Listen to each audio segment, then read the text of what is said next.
जयप्रकाश विश्वविद्यालय के तरफ से एक सबसे बड़ी अपडेट आई थी जो कि 16/8/2023 की न्यूज़ है। और इस न्यूज़ पे जो है बहुत सारे बच्चे का कमेंट था कि बताइए आखिर ये किस लिए न्यूज़ निकाला गया है। तो आज मैं बता दूं कि ये जयप्रकाश विश्वविद्यालय का जो है ऑफिशियल नोटिफिकेशन है और ये लेटर नंबर 89 है और ये डेट जो है 16/8/2023 को ये पहले ही जारी हो चुका था। इसमें जो है लेटर में दिया गया है कि पंजीयन निर्देशक यानी गाइडलाइन फॉर रजिस्ट्रेशन 1 नंबर में दिया गया है कि 4 वर्षीय स्नातक CBCS सत्र में नामांकन सिर्फ सब्जेक्ट के आधार पर लिया गया है। अतः इसमें पंजीयन के लिए अन्य विषय को चयन करने की आवश्यकता होगी। छात्रों को नामांकित विषय का चयन करना होगा। यानी कि जब भी आप ऑनलाइन कराए होंगे तो आप बोले होंगे कि हमें जो है कि इस सब्जेक्ट से एडमिशन लेना है या फिर उस सब्जेक्ट से एडमिशन लेना है। इस सब्जेक्ट को हम जो है अपना जो है कि मेन सब्जेक्ट बनाएंगे। इसके तहत में जो है कि अन्य और सब्जेक्ट भी चुनना आपके लिए बेहद ज़रूरत है। तो इसमें 1 नंबर में बताया जाता है, आपको यहाँ पे देख सकते हैं 1 2 लिखा गया है, जिसमें बताया जाता है कि माइनर सब्जेक्ट। इसमें छात्र ने जिस संकाय में मेजर सब्जेक्ट चुना है उसी संकाय से चुने गए मेजर सब्जेक्ट से विभिन्न एक विषय का चयन करेंगे। उदाहरण के लिए यदि किसी छात्र ने मानविकी संकाय होमन्स में इंग्लिश को मेजर सब्जेक्ट चुना है तो वही मानवीय संकाय से ही हिंदी, संस्कृत, उर्दू, पाली, बंगाली, दर्शन शास्त्र, संस्कृत आदि से में एक विषय माइनर सब्जेक्ट के रूप में चुनना होगा। इस विषय के चयन के लिए सभी महाविद्यालय में उस विषय की उपलब्धता जरूरी है। मानवीय संकाय में भाषा वाले छात्रों के लिए दर्शन शास्त्र विषय का चयन उचित होगा क्योंकि उन्हें मेजर विषय के अलावा MIL में सभी भाषा ही पढ़ना होगा। वही सेकंड में बताया जाता है कि मल्टी डिसिप्लिन सब्जेक्ट। इसमें छात्रों की जिस संकाय में मेजर सब्जेक्ट चुना है उससे विभिन्न संकाय से एक विषय चुनना। उदाहरण के लिए यदि किसी छात्र ने सामाजिक विज्ञान में संकाय में मेजर सब्जेक्ट चुना किया है तो वह मानवीय अथवा वाणिज्य संकाय के अथवा विज्ञान संकाय से माइनर कोर्स MIC का चुनाव करेंगे। संबंधित विश्वविद्यालय में उस विषय की उपलब्धता जरूरी होगी। वहीं आपको बता दें कि 3rd नंबर में बताया गया है कि ability enhancement course. Ability enhancement course प्रत्येक छात्र को इस विषय के अंतर्गत प्रथम सेमेस्टर में इंग्लिश कम्युनिकेशन का चयन करना होगा। वही 4थे नंबर पे बताया गया है कि स्किल एनहांसमेंट कोर्स जो है इसके अंतर्गत जयप्रकाश विश्वविद्यालय छापरा 2 विषय का निर्धारित किया है। तो आखिर ये 2 विषय कौन है? तो यहाँ सेकेंड वाले जो पेपर है इसमें हम लोग देखेंगे, जिसमें आपको दिया गया है A नंबर में एक्टिव राइटिंग। तो एक्टिव राइटिंग बोले तो क्रिएटिंग राइटिंग होगा। वहीं B नंबर में दिया गया है कम्युनिकेशन एंड एवरीडे लाइफ। तो कम्युनिकेशन एंड एवरीडे लाइफ यहाँ पे दिया गया है। तो प्रत्येक छात्र को प्रथम सेमेस्टर में इनमें से एक विषय का चयन करना होगा। फिर से बता दूं कि क्रिएटिव जो है लाइन है तो यहाँ पे आपको क्रिएटिंग राइटिंग लेना है या फिर कम्युनिकेशन इन एवरीडे लाइफ आपको चुनना है। वही 1 नंबर में यहाँ से अब वैल्यू एडेड कोर्स जो है इसके अंतर्गत जयप्रकाश विश्वविद्यालय छापरा द्वारा 2 विषय निर्धारित किए गए हैं। ध्यान दीजिएगा, वैल्यू एडेड कोर्स है जिसके अंतर्गत जयप्रकाश विश्वविद्यालय द्वारा जो है 2 विषय का निर्धारण किया गया है। A नंबर में है एथिक्स एंड कल्चर तथा वही 2 नंबर में है स्वच्छ भारत। बताया जाता है कि प्रत्येक छात्र को प्रथम सेमेस्टर में इनमें से एक विषय का चयन करना होगा। वहीं आगे 2 नंबर में बता दूं कि छात्र नामांकन पोर्टल पर इन सब विषयों का चयन करते हुए इस फार्म की 1 प्रिंट आउट लेंगे। इसमें आवश्यक कागजात संलग्न करते हुए संबंधित महाविद्यालय में इसका सत्यापन कराएंगे। सत्यापन के पूर्व यह सुनिश्चित किया जाएगा कि छात्र का ओरिजिनल महाविद्यालय प्रत्याग पत्र अथवा माइग्रेशन प्रमाण पत्र अथवा दोनों जमा कर लिया गया है। वही 3 नंबर में बताया जाता है महाविद्यालय के सत्यापन के उपरांत छात्र को 600 रुपये का ऑनलाइन भुगतान इसकी रसीद प्राप्त करेंगे। तो ऑनलाइन जो भुगतान आप कीजिएगा उसका रसीद भी आपको दिया जाएगा। तो बताया जाता है चौथे नंबर में कि पंजीयन के समय जमा किए जाने वाले दस्तावेज जो 1 नंबर में है ऑनलाइन आवेदन का प्रिंट आउट, 2 नंबर में है मैट्रिक यानी 10वीं का प्रवेश पत्र, 3 नंबर में है इंटर का अंक पत्र प्रवेश पत्र। वहीं 4 नंबर में दिया गया है महाविद्यालय विद्यालय प्रत्याग पत्र की मूल प्रति यदि नामांकन के समय जमा नहीं किए हो तो। वहीं 5 नंबर में बताया जाता है कि माइग्रेशन पत्र की मूल प्रति यदि नामांकन के समय जमा नहीं किए हो तो। वहीं 6ठे नंबर पे है कि आपको 2 फोटो देना होगा। तो फिर से मैं बता दूं कि जब आप ऑनलाइन कराए होंगे तो एक प्रिंट निकला होगा, वो प्रिंट आपको फिर से ले जाना होगा। और या फिर ये बताया जाता है कि आपको मैट्रिक और इंटर का प्रवेश पत्र ले जाना होगा, मार्कशीट ले जाना होगा। वहीं पे महाविद्यालय प्रत्याग पत्र का जो प्रति हम लोग को मिलता है वो ले जाना होगा। माइग्रेशन आप यदि जमा कर दिए हैं तो कोई बात नहीं है, अगर नहीं जमा किए हैं तो माइग्रेशन भी आपको देना होगा। और रंगीन फोटो 2 जो है कि प्रेजेंट का आपको लेना होगा। जो कि ये न्यूज़ जो है कि आपको यहाँ से बता दूं कि अधीश छात्र कल्याण जयप्रकाश विश्वविद्यालय के द्वारा निकाला गया है। और ये जो सबसे बड़ी अपडेट थी जो मैंने आप सबको दिया, जिसमें कि बताया जाता है कि जयप्रकाश विश्वविद्यालय का जो है ये ऑफिशियल नोटिफिकेशन है।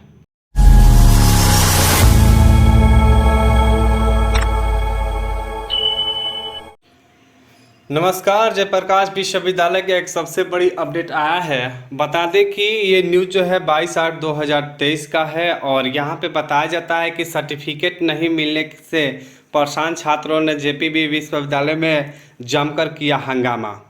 तो आइए इसकी पूरी रिपोर्ट पढ़ रहे हैं और बता रहे हैं कि इसमें क्या हुआ। तो बताया जाता है कि जेपी विश्वविद्यालय के छात्रों को विभिन्न समस्याओं को लेकर सोमवार को छात्र राजद व AISF के नेतृत्व में छात्रों ने जमकर बवाल काटा। छात्र नेताओं के नेतृत्व में बड़ी संख्या में परेशान छात्रों की प्रशासनिक भवन के मुख्य द्वार पर समक्ष कुलपति के खिलाफ जमकर नारेबाजी की। परेशान छात्रों का आरोप था कि विश्वविद्यालय प्रशासन छात्रों को बेवजह परेशान कर शैक्षिक भ्रष्टाचार को बढ़ावा दे रहा है। बाद में हंगामा बढ़ते देख छात्रों ने प्रतिनिधि मंडल को वार्ता के लिए आमंत्रित किया। कुलपति प्रोफेसर फारूक अली ने स्वयं छात्र प्रतिनिधि की इसके पूर्व विभाग के असिस्टेंट कंट्रोलर तथा कर्मचारी के साथ काफ़ी नोकझोंक भी हुई, जिसमें वरिष्ठ छात्र नेता शेख नौशाद, छात्र राजद के विश्वविद्यालय अध्यक्ष प्रिंस कुमार सिंह, AISF जिला सचिव अमित नयन, जिला अध्यक्ष रुपेश कुमार आदि शामिल थे। वार्ता के दौरान छात्रों ने नेताओं ने कहा कि सिवान गोपालगंज से माइग्रेशन और डिग्री सर्टिफिकेट लेने आए छात्रों को विश्वविद्यालय के कर्मचारी द्वारा आर्थिक और मानसिक रूप से शोषित किया जा रहा है। इसके बावजूद भी विश्वविद्यालय पदाधिकारी इसे आंख बंद किए हुए हैं। छात्रों ने नेताओं को कहना था कि बिहार में माध्यमिक शिक्षा बहाली के लिए डिग्री सर्टिफिकेट, प्रोविजनल सर्टिफिकेट परीक्षा फॉर्म भरने में अपलोड करना होता है। तो एक चलिए कि ये जितने भी सर्टिफिकेट है और वहाँ जो कॉलेज के जो दलाल लोग हैं वो तो है ही हैं। ऐसे में एक नंबर जनरेट हुआ था जिसमें बोला गया था कि अगर आपसे जयप्रकाश यूनिवर्सिटी के कोई कर्मचारी पैसा मांगता है तो आप उस पर बेझिझक कॉल कर सकते हैं। तो चलिए कि सारे लोग ही दलाल ही है। तो नहीं तो ये सिवान गोपालगंज से जो इतने दूर से बच्चे यूनिवर्सिटी में जाते हैं उनका तो काम जल्दी हो जाना चाहिए, बट होता नहीं है। तो ये जेपीयू का हाल है।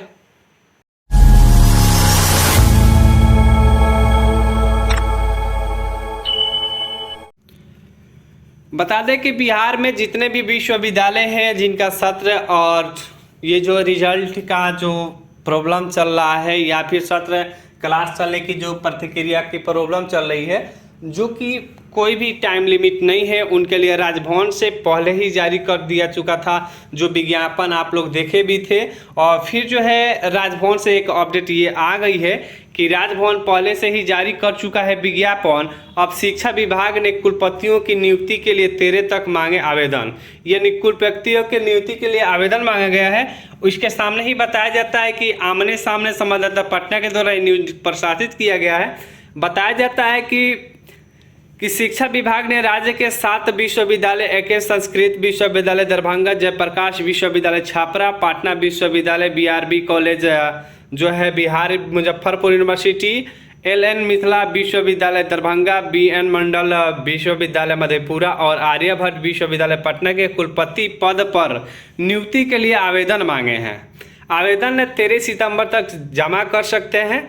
आवेदन ऑफ और ऑनलाइन दोनों प्रकार से मांगे गए हैं। राज्य के विश्वविद्यालय के इतिहास के संभवतः यह पहली बार है जब राजभवन ने पर सिर्फ शिक्षा विभाग ने कुलपतियों की नियुक्ति के संबंध में खुद आवेदन मांगे हैं। राजभवन इनमें कुलपति नियुक्ति के लिए पहले ही विज्ञापन जारी कर चुका है।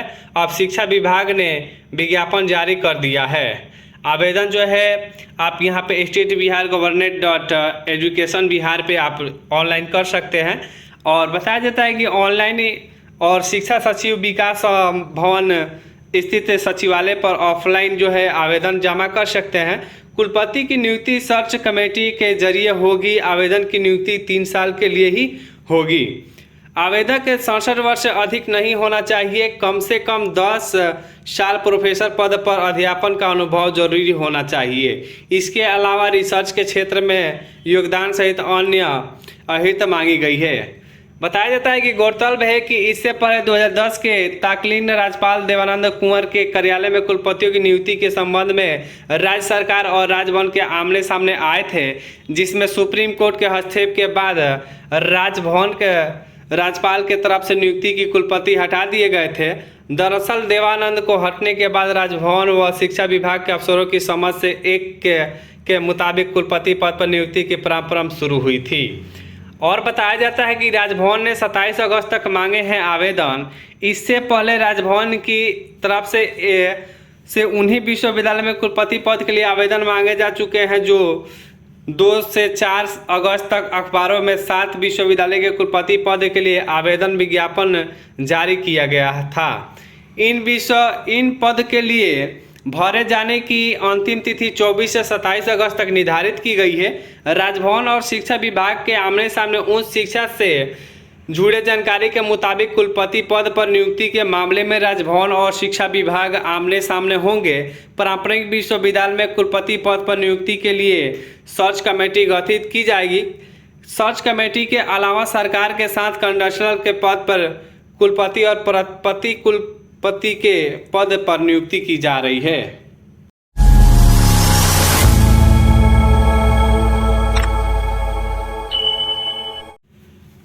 नमस्कार, जयप्रकाश विश्वविद्यालय की तरफ से एक सबसे बड़ी अपडेट आई है। बता दें कि नए सत्र में नामांकित छात्रों को सीबीसीएस सिलेबस में शामिल विषयों को चुनना होगा।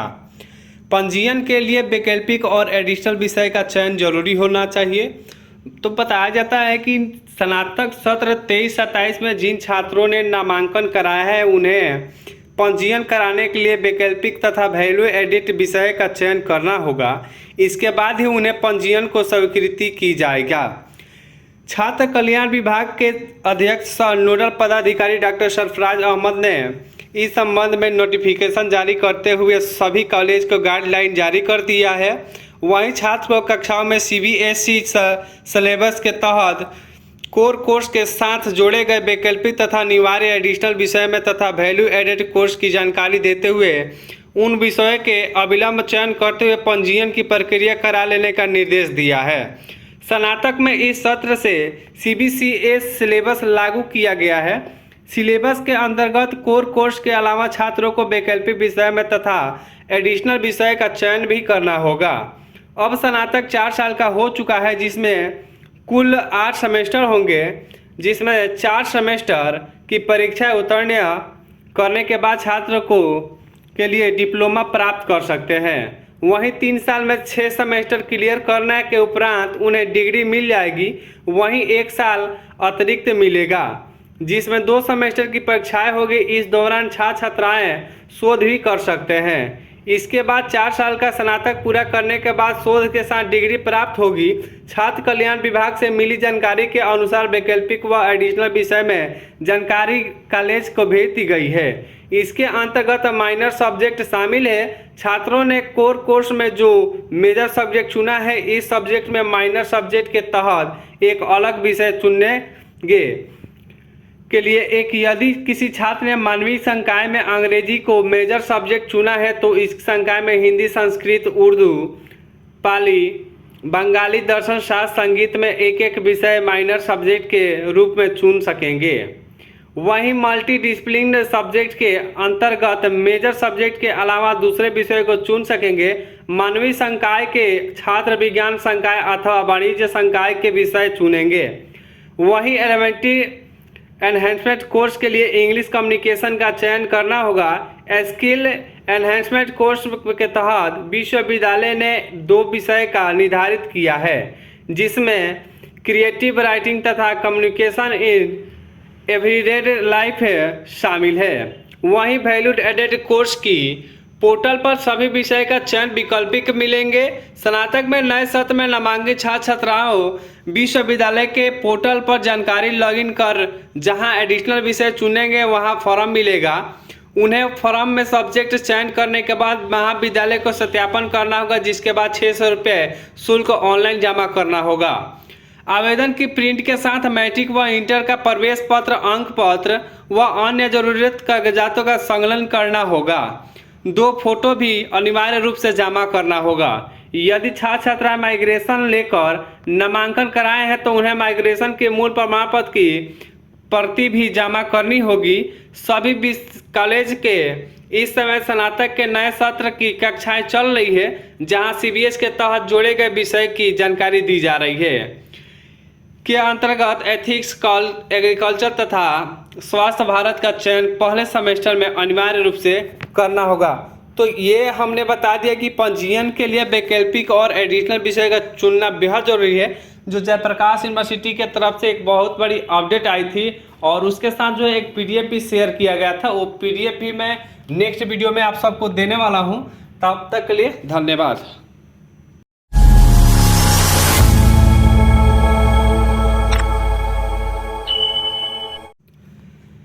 बता दूं कि सबसे बड़ी एक अपडेट आई है राज्यपाल सचिवालय बिहार से जो कि राजभवन पटना का है और इस लेटर में सिर्फ वही कहा जाता है जो शिक्षा विभाग से जो जुड़ी जो भी जानकारियां है वो यहाँ से तबातुर निकल कर आ रही है। और के पाठक जी का मैं क्या कहूँ, उनके जो है चरण कमलों के द्वारा बहुत सारा जो है काम शिक्षा विभाग में बढ़ाया जा रहा है और जो है उन्हीं के द्वारा ये प्रताक दिया गया है कि प्रेषक रॉबर्ट एल जगत राज्यपाल के प्रधान सचिव में बताया जाता है कि सेवा में कुलपति बिहार राज्य के सभी विश्वविद्यालय जो कि एक देखिएगा कि विषय में सबसे महत्वपूर्ण जानकारी है कि कक्षा में छात्रों की 75% उपस्थिति सुनिश्चित कराए जाने के संबंध में। देखिए पहले तो ये लेटर जारी किया गया था जो कि विश्वविद्यालय की तरफ से ही हो रहा था, लेकिन अब जो है आपको राजभवन के तरफ से भी आ गया है।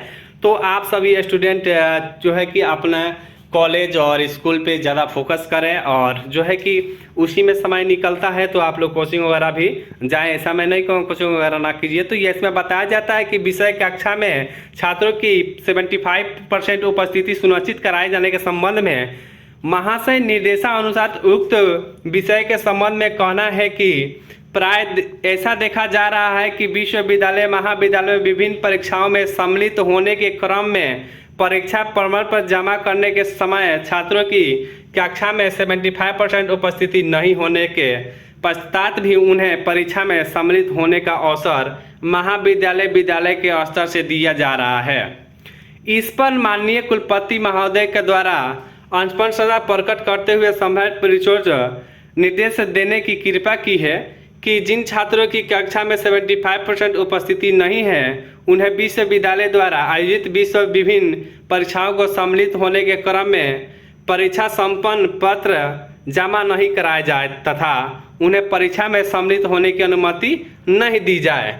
यदि अन्यथा कोई अन्य उचित कारण उल्लंघन हो तो कृपया इसका अनुपालन सुनिश्चित किया जाएगा। तो बता दें कि यहाँ पे जो है विभाजन जो है रॉबर्ट एल टोल्किन राज्यपाल के प्रधान सचिव का ये कहना था। तो अब आपने जान लिया कि आपको 75% अटेंडेंस देना बेहद ज़रूरी है।